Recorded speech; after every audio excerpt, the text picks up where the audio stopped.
하루도 지친 몸을 이끌고 예배 자리에 나와 예배하는 여러분들을 축복합니다.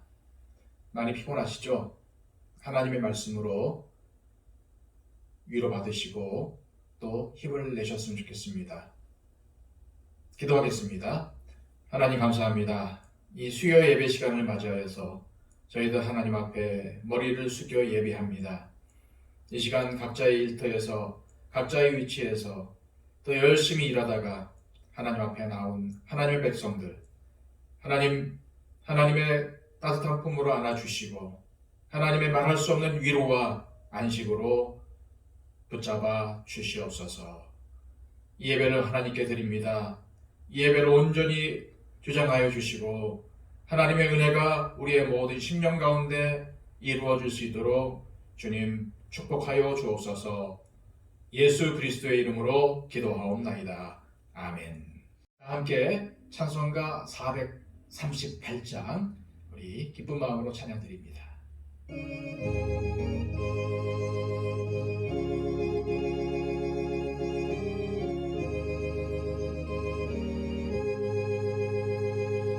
내 영혼이 은총입어 중한 죄짐 먹고 보니 슬픔 많은 이 세상도 천국으로 가보아 할렐루야 찬양하세 내 모든 죄 사함받고 주 예수와 동행하니 그 어디나 하늘나라 주의 얼굴 뵙기 전에 멀리 뵈던 하늘나라 내 맘속에 이루어지니 말로 가깝도다 할렐루야 찬양하세 내 모든 죄 사함받고 주 예수와 동행하니 그 어디나 하늘나라 높은 산이 거친 들이 조막이나 궁궐이나 내 주 예수 모신 곳이 그 어디나 하늘나라 할렐루야 찬양하세 내 모든 죄 사함받고 주 예수와 동행하니 그 어디나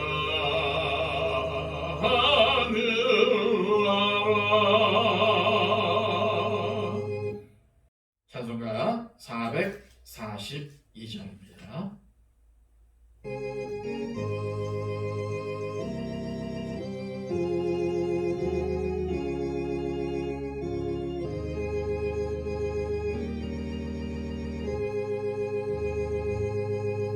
저 장미꽃 위에 있을 아직 맺혀 있는 그때에 귀에 듣는 흰 소리 들으리니 주 음성 분명하다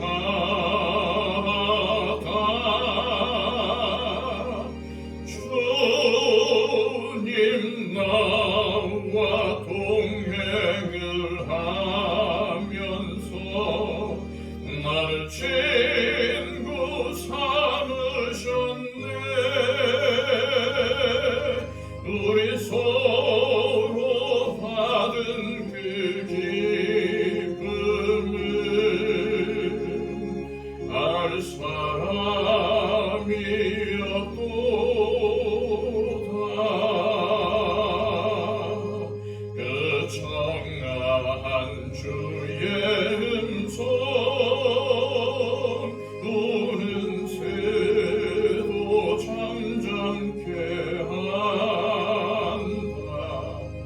내게 들리던 주의 음성이 늘 귀에 쟁쟁하다.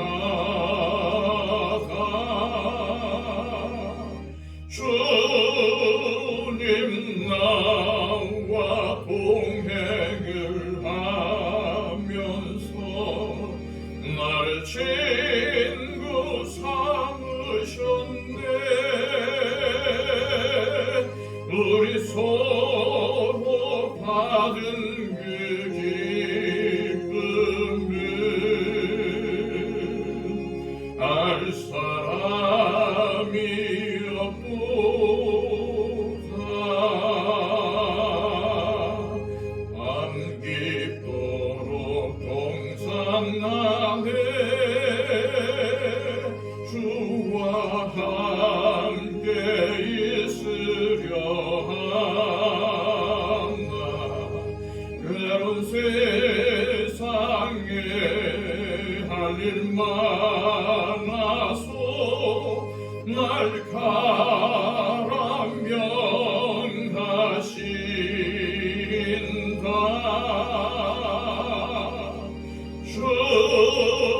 주님 나와 동행을 하면서 나를 친구 삼으셨네. 우리 서로 받은 그 기쁨은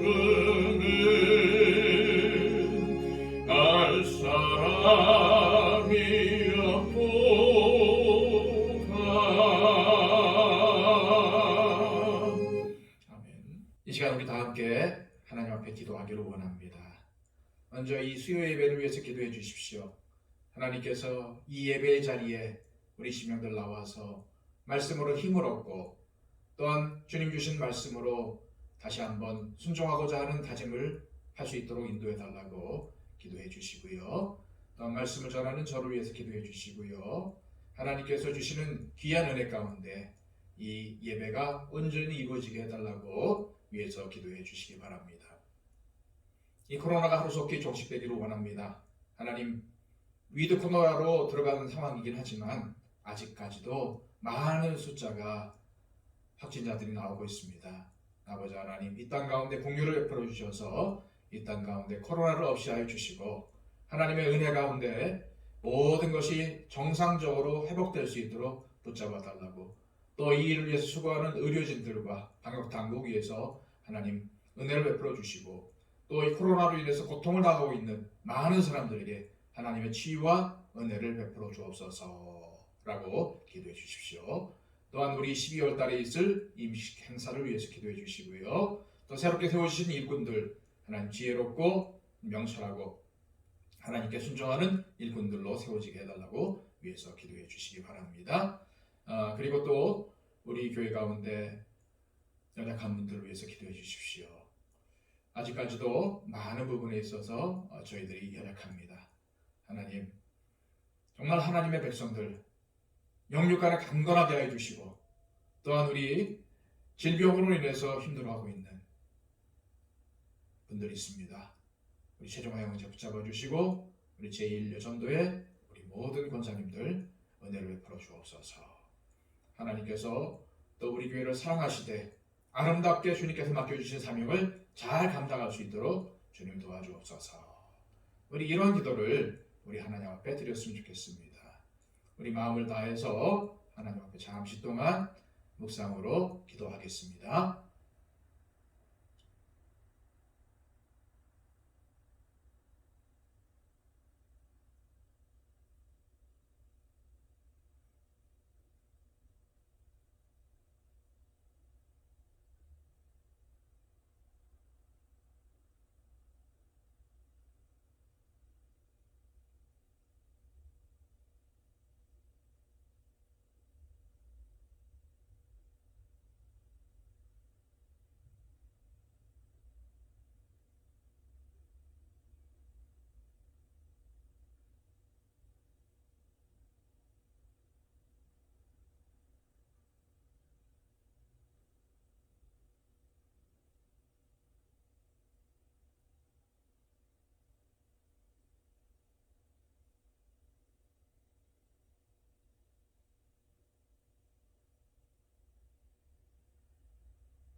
아버지 하나님 감사드립니다. 오늘도 저희를 예배 자리로 불러주신 우리 하나님 앞에 영광과 찬송을 올려드리기를 원합니다. 이 수요 예배 시간 영과 진리로 하나님께 나아가게 하여 주시고 우리의 모든 것을 다하여 하나님을 예배하게 하여 주옵소서.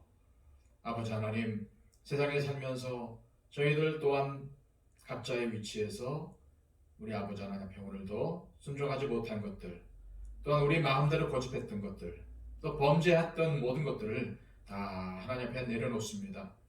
은혜로우신 하나님, 긍휼 가운데 인도하시는 아버지 하나님, 우리에게 자비를 베풀어 주시고 우리에게 공유를 베풀어 주옵소서.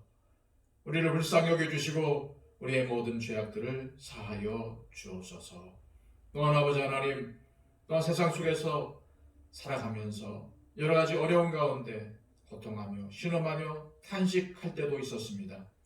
인생살이가 참으로 힘들기에 주님 앞에 오늘도 우리의 마음을 다 털어놓습니다. 주님, 우리의 심령 가운데 오셔서 위로하여 주시고 주님, 우리 마음속에 한량없는 평안으로 채워주셔서 모든 고통과 모든 절망이 사라지게 해 주시고 아버지 하나님을 바라보는 가운데 새 소망이 생기게 해 주시고 또 주님 주시는 비전을 품고 나아갈 수 있는 우리의 삶이 되기를 원합니다. 아버지 하나님, 이 예배의 자리를 거룩히 지켜 하나님께 예배코자 합니다. 이 자리에 오셔서 주님 우리의 예배를 받아 흠양하여 주시고 하나님께 예배드리는 모든 심령들을 받아 주옵소서. 이 예배가 은혜롭게 드려지기를 원합니다. 하나님의 말씀을 전하는 자나 말씀을 듣는 자가 함께 은혜 받는 시간이 되게 하여 주시고 이 시간을 통해서 우리 아버지 하나님의 말씀이 살아있음을 다시 한번 우리 심령 가운데 깨닫게 하여 주옵소서. 특별히 아버지 하나님, 우리 12월 셋째 주에 있을 임직식 위에 기도합니다.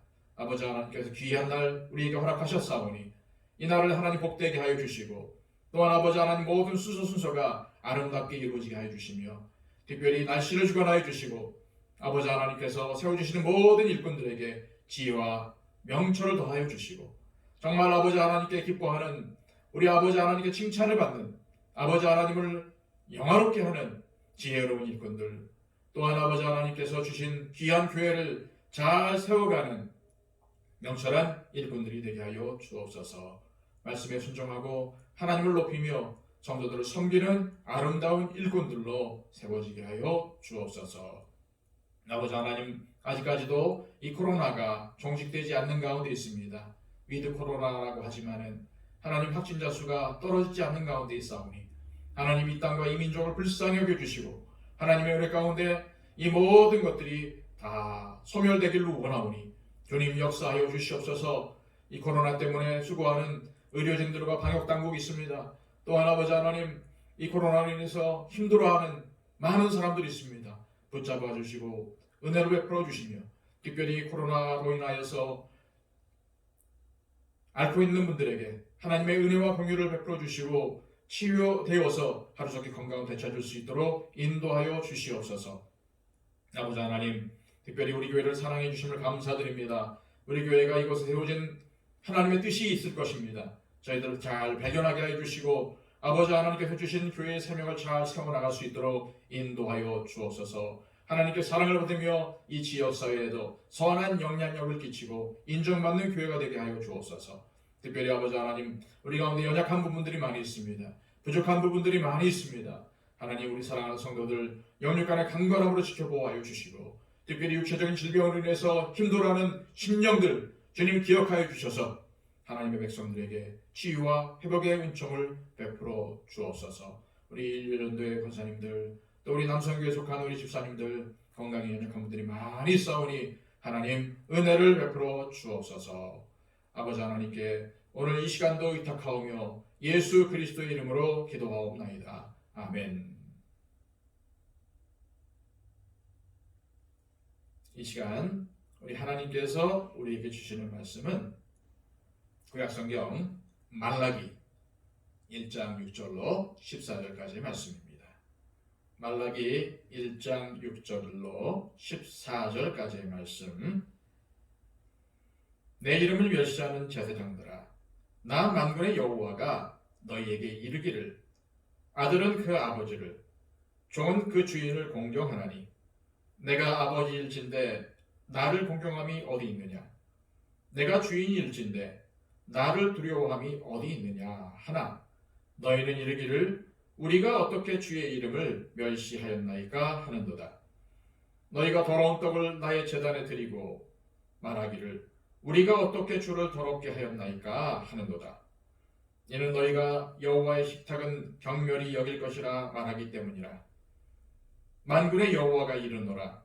너희가 눈먼 희생제물을 바치는 것이 어찌 악하지 아니하며 저는 것 병든 것을 드리는 것이 어찌 악하지 아니하냐. 이제 그것을 너희 총독에게 드려보라. 그가 너를 기뻐하겠으며 너를 받아주겠느냐. 만군의 여호와가 이르노라. 너희는 나 하나님께 은혜를 구하면서 우리를 불쌍히 여기소서 하여보라. 너희가 이같이 행하였으니 내가 너희 중 하나인들 받겠느냐. 만군의 여호와가 이르노라. 너희가 내 제단 위에 헛되이 불사르지 못하게 하기 위하여 너희 중에 성전문을 닫을 자가 있었으면 좋겠도다. 내가 너희를 기뻐하지 아니하여 너희가 손으로 드리는 것을 받지도 아니하리라. 만군의 여호와가 이르노라. 해 뜨는 곳에서부터 해 지는 곳까지의 이방 민족 중에서 내 이름이 크게 될 것이라. 각처에서 내 이름을 위하여 분향하며 깨끗한 제물을 드리리니 이는 내 이름이 이방 민족 중에서 크게 될 것임이니라.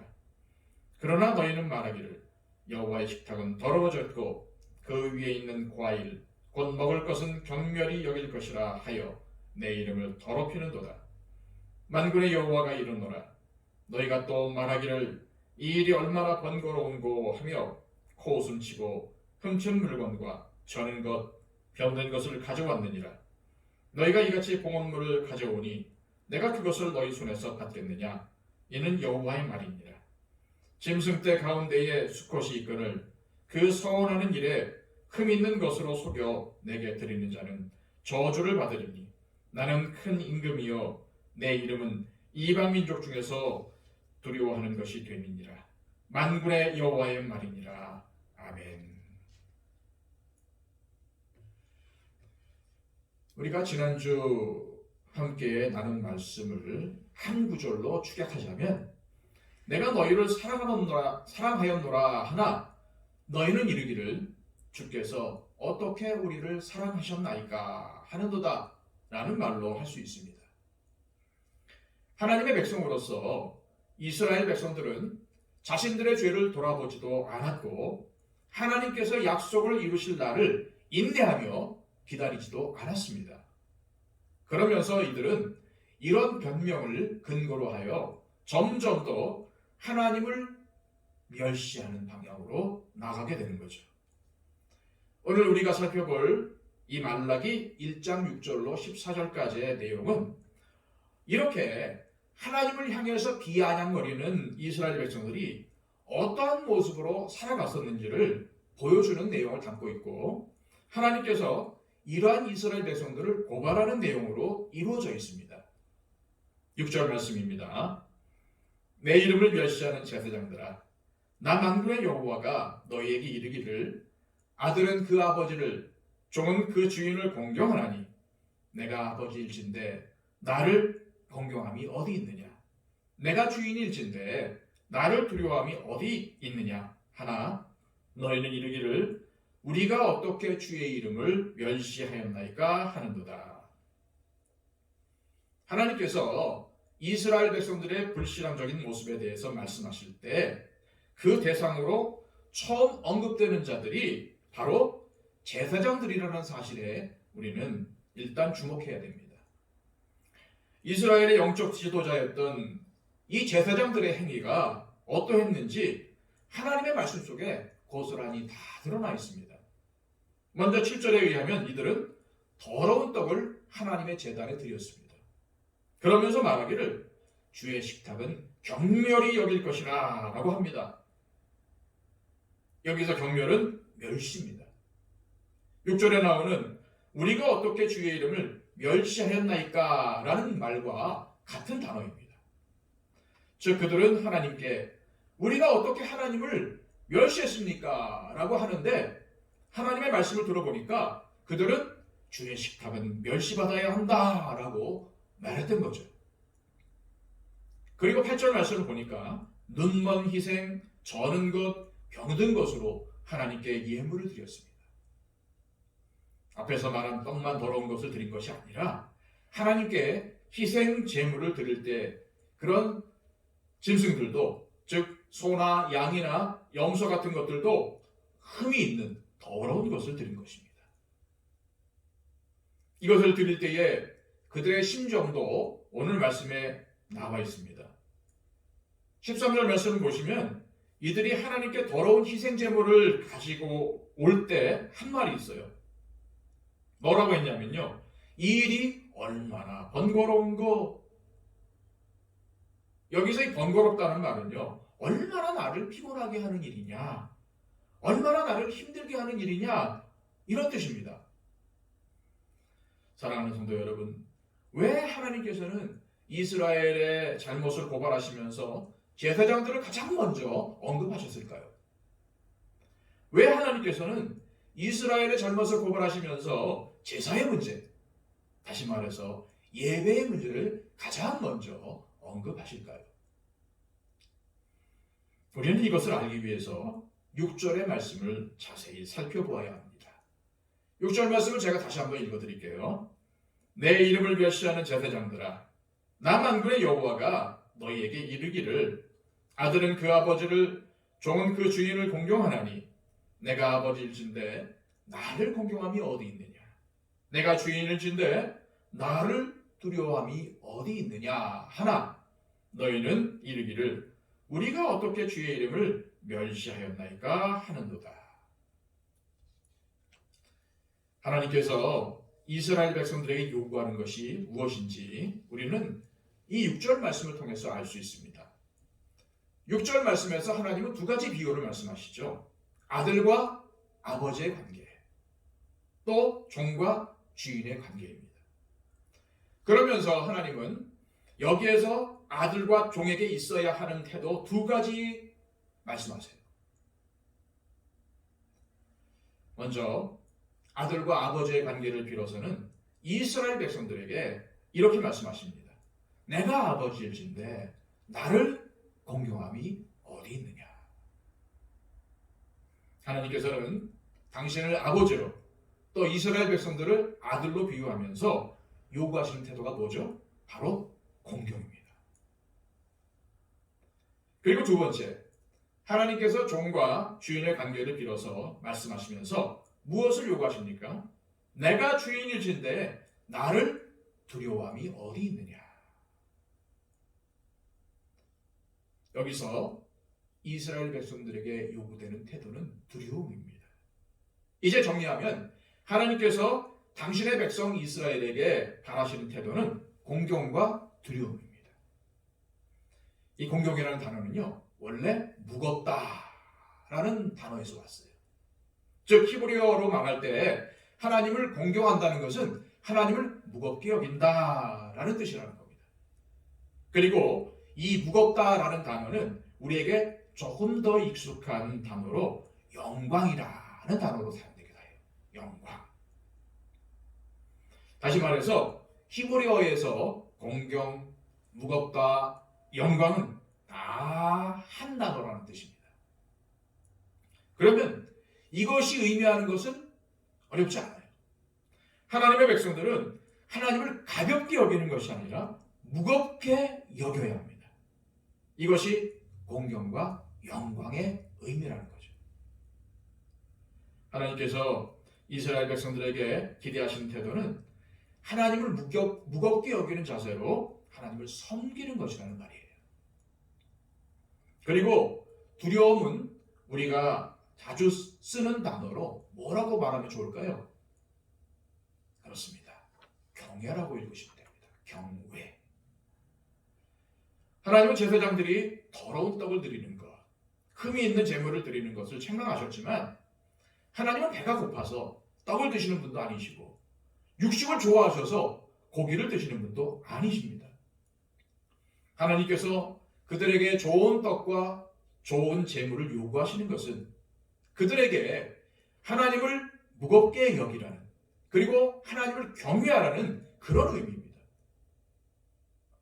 그렇다면 사랑하는 여러분, 왜 하나님은 제사장을 그리고 제사, 곧 예배의 문제를 제일 먼저 말씀하셨을까요? 다시 질문을 바꿔서 하나님께 드리는 예배가 왜 중요할까요? 바로 예배가 하나님과의 관계 설정이고 바로 예배가 언약 관계의 확립 그 자체이기 때문입니다.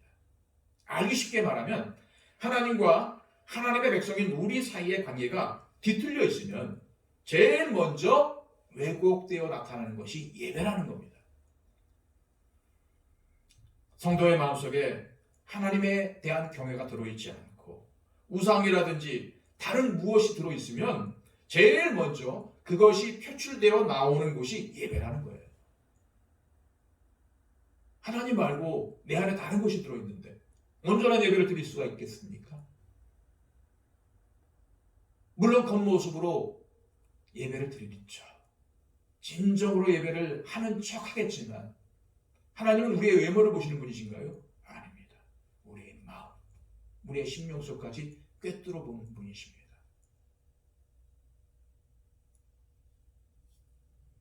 그러므로 하나님께서 이스라엘 백성들에게 예배에 관해서 경고하신다는 말씀은 이스라엘 백성이 하나님과 관계된 모든 것에서 잘못되어 있다라는 그런 의미인 거예요.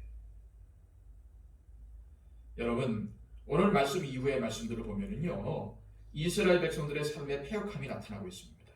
다시 말해서 이스라엘 백성들의 삶의 문제를 다루고 있다는 거죠. 우리가 말라기의 앞부분이 예배를 다루고 그 뒤에 이스라엘 백성들의 삶의 문제를 다루고 있는 이유를 한번 생각해 봐야 돼요. 말하자면 우리 성도가 저지르는 모든 악행의 배후에는 하나님과의 관계가 올바르지 못해서이고 그것은 항상 예배를 통해서 나타난다는 겁니다. 그래서 제가 항상 하는 말이 있어요. 우리의 삶이 곧 예배요. 예배가 곧 우리의 삶이다. 그러므로 지금 행위가 하나님 앞에 바르지 못하거나 떳떳하지 못하다면 우리의 행실을 고치기 이전에 하나님 앞에 예배하는 자세를 돌아보고 우리의 예배의 태도를 가다듬어야 합니다. 위대한 신앙의 대명사였던 다윗이 밧세바와 동침하는 악을 저지른 후에 나단 선지자가 찾아와서 그 죄악을 지적했을 때 다윗이 자신의 죄악을 깨닫고 하나님께 회개한 내용을 한번 보세요. 물론 나는 내 죄과를 아오니 내 죄가 항상 내 앞에 있나이다. 내가 주께만 범죄하여 주의 목전에 악을 행하였사오니. 다윗이 주께만 범죄했습니까? 어떻게 다윗이 주의 목전에만 악을 행하였습니까? 다른 사람에게도 범죄했습니다. 그렇죠. 밧세바에게 간음을 행했고 또 그 남편인 우리아를 죽게 했습니다. 그리고 많은 사람을 속였어요. 그런데 왜 다윗은 주께만 범죄했다고 할까요? 다른 사람에게 행한 모든 악행의 근원이 하나님께 대한 태도에서 기인하기 때문입니다. 쉽게 얘기하면 하나님께 대한 태도가 잘못되었을 때 그것은 다른 사람에게 악을 행하는 태도로 나타난다는 거죠. 우리가 악을 행한다면 하나님 앞에 온전한 예배를 드릴 수 없을 것입니다. 예배를 받으시는 하나님은 우리의 악을 용인치 않으시는 분이시기 때문이죠. 그렇다면 성도란 범죄한 손을 가지고서는 하나님께 나올 수가 없습니다. 성도의 모든 행실은 그 근원이 하나님과의 관계에 맞닿아 있고 따라서 성도는 항상 코람데오 곧 하나님 앞에서 살아가는 사람들입니다. 따라서 우리 성도가 만약 악을 행한다면 그에게는 예배란 없는 것입니다. 하나님께서 그가 드리는 예배를 받지 않으실 테니까요. 예배는 하나님과 나와의 관계를 적나라하게 보여주는 자리입니다. 하나님과의 관계가 올바르게 맺어져 있지 않다면 그들의 예배를 하나님께서는 받지 않으실 것입니다. 삶 가운데서 하나님의 말씀을 멸시하면서 살아가는 사람은 예배를 가볍게 여기는 자임을 명심하시길 바랍니다. 10절 말씀입니다. 만군의 여호와가 이르노라 너희가 내 제단 위에 헛되이 불사르지 못하게 하기 위하여 너희 중에 성전문을 닫을 자가 있었으면 좋겠도다. 내가 너희를 기뻐하지 아니하며 너희가 손으로 드리는 것을 받지도 아니하리라. 이사야 1장 13절 말씀에도 하나님은 성애와 아울러 악을 행하는 것을 내가 견디지 못하겠노라 라고 하십니다. 하나님의 이 한탄, 이 비통의 목소리가 어디에서 왜 나옵니까? 성도가 하나님을 예배한다고 하면서 하나님과의 관계를 멸시하고 하나님의 뜻과 아무 상관도 없이 살아가기 때문이죠. 사랑하는 성도 여러분, 저와 여러분은 하나님 앞에 어떻게 예배하고 있습니까? 우리 성도에게 있어서 삶의 기쁨을 주며 힘의 근원이 되는 것은 하나님께 영과 진리로 드리는 능력 있는 예배입니다. 하나님께서 기뻐하시고 인정하시는 성도의 삶은 바른 예배, 진정한 예배에서 나옵니다.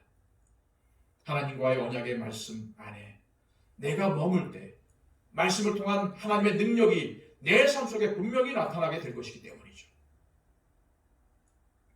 사랑하는 여러분, 이러한 삶을 소망하십시오. 그리고 이러한 삶을 살아가십시오.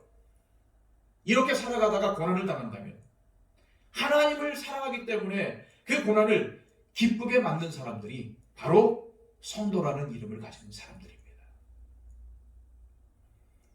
우리는 지난 시간에 말라기 시대의 이스라엘 백성들이 하나님의 사랑을 의심하고 멸시하는 나름대로의 이유가 있다고 말씀을 드렸습니다.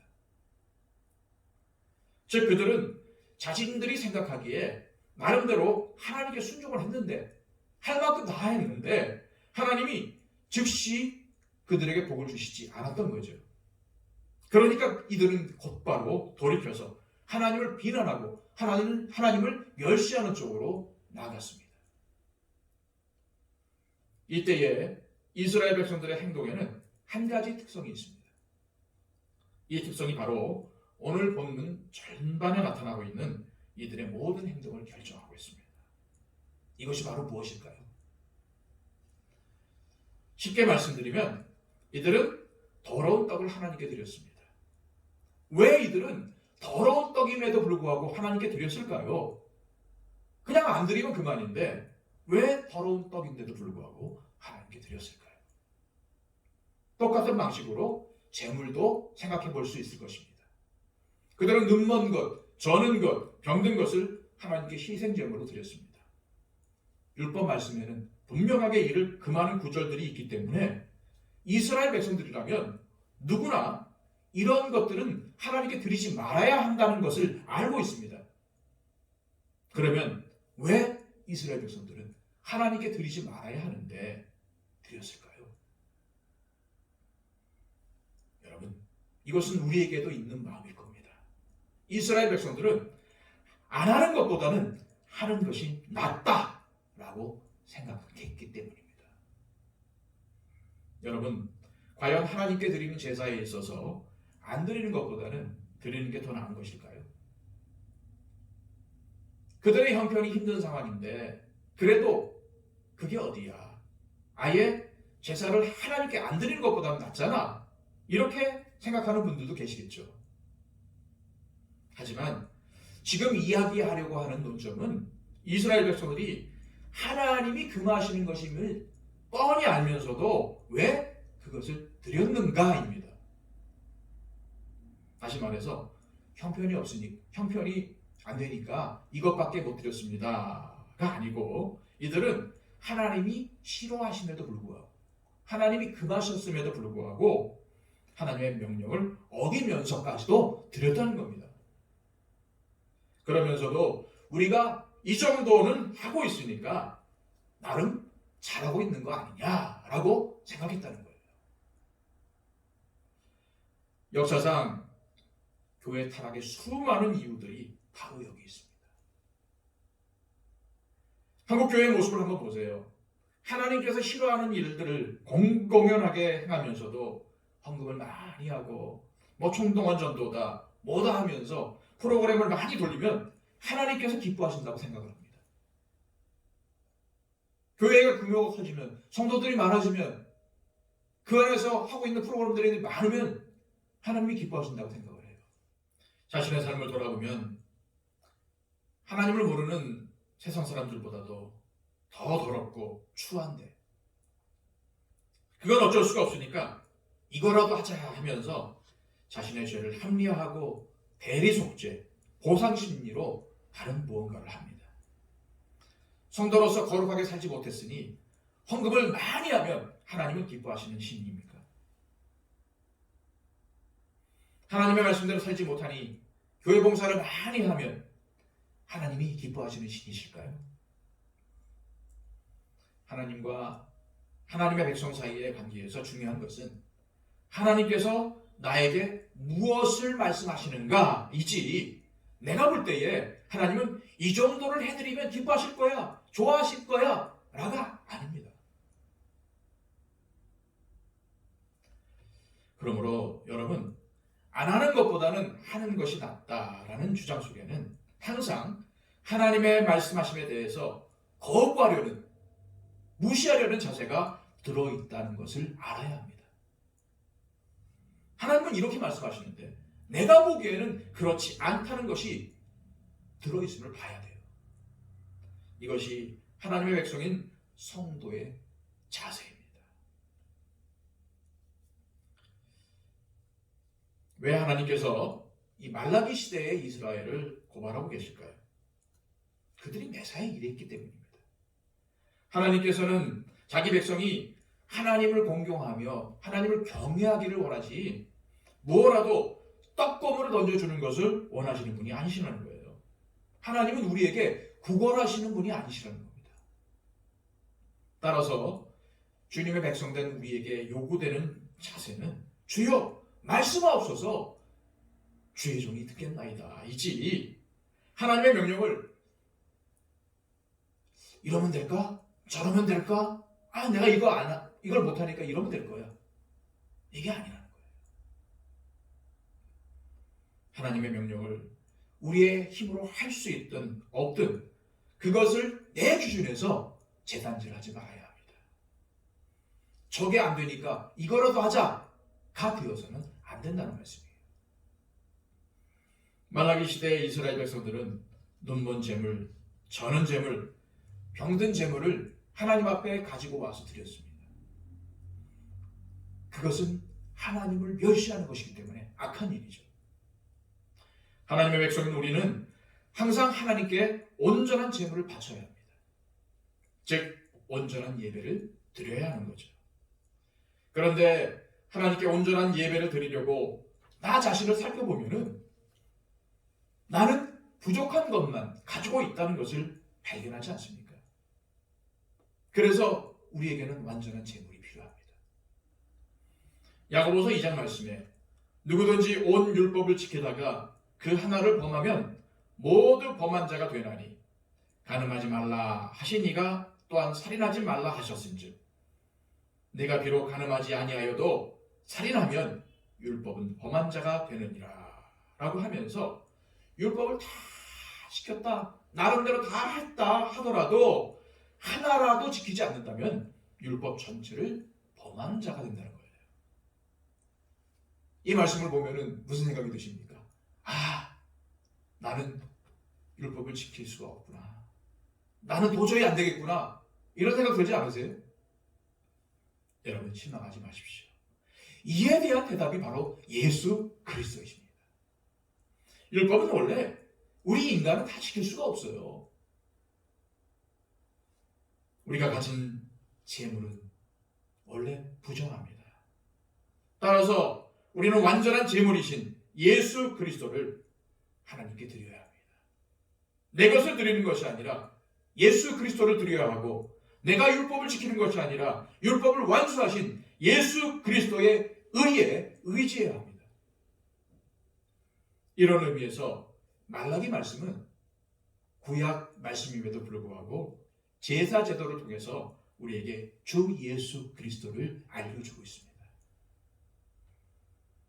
하나님께 온전한 것을 드려야 한다는 이 말씀 앞에 부족한 나를 채워주시고 세워주시고 부족한 나를 있는 그대로 받으시는 예수 그리스도를 발견하게 되기를 주님의 이름으로 축복합니다.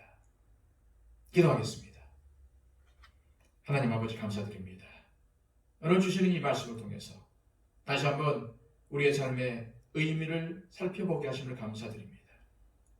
하나님, 우리 안에 있는 하나님에 대한 멸시함이 있습니까? 하나님, 우리가 말로만 주님을 섬기고 있습니까? 이스라엘 백성들처럼 하나님 앞에 죄악을 저지름에도 불구하고 나름대로 할 것 다 했다라고 만족하고 있지는 않습니까? 하나님, 주어도 우리 안에 이러한 마음들이 있다면 예수 그리스도의 정결하신 보혈로 깨끗하게 하여 주시고 우리가 온전히 하나님 앞에 서게 하여 주옵소서. 온전히 예수 그리스도만 의지하고 그 주님만 따라가는 제자된 우리의 삶이 되게 하여 주옵소서. 예수 그리스도의 이름으로 기도하옵나이다. 아멘.